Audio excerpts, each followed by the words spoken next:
I got saved when I was 8 years old, about 2 houses down from where I used to live in Sealy. One day I decided, you know what, I was scared of hell. You know, hell wasn't something, I mean, I heard the preachers talk about it and it didn't bother me until just one day I thought about it. I didn't want to go to hell.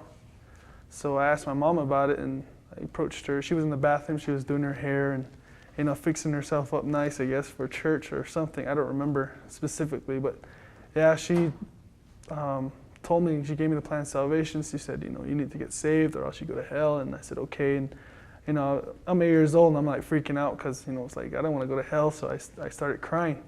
And I asked her to show me and she showed me. And, you know, I asked the Lord, you know, to come into my heart. And that's how I got saved.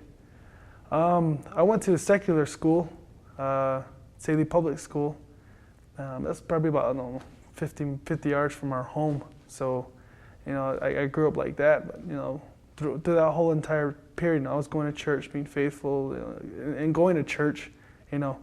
My mom was saved, my dad wasn't. My dad was very more or less educated, so he didn't really believe in God. You know, he mocked the church, he mocked Christians. You know, he said everybody was a hypocrite, and that was his idea of church. But, you know, my mom stayed faithful, and, you know, we went to church for, I've been in church ever since I was born. You know, I'm 24, like I said before, and been in church. But, you know, when I got saved until, I would have to say, until I turned 21, that I really wasn't serving the Lord. You know, it was kind of like on and off. You know, switch it on, switch it off, and did a lot of dumb stuff. You know, I was, you know, backslidden, wasn't reading my Bible, wasn't praying. You know, maybe twice. You know, I didn't want to have nothing to do with the Lord, but, you know, for some strange reason, the Lord always brought me back. And I received the calling to preach when I was 14 or 15, back when I was a sophomore. The Lord, you know, laid on my heart, gave me not just a burden, but a calling to preach. And, you know, stupid me, I spent all that time monkeying around, you know, wasn't serious. And finally, you know, I messed up. You know, I got my girlfriend pregnant, and, you know, then I got married. And then, you know, there was 3 years from the time I graduated from college with my associate's degree till now. You know, I had to learn the hard way that, you know, the Lord had to deal with me for me to surrender. And, you know, since I've, you know, rededicated my life and got right with the Lord, you know, now I know that I'm supposed to preach. I have no idea what I'm supposed to get into yet, but, you know, I know the Lord called me. You know, my wife knows I'm called. You know, my kids, you know,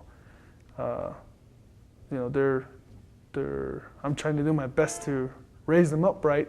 So, you know, that's how it's been ever since then. I'm glad to be here to give my testimony.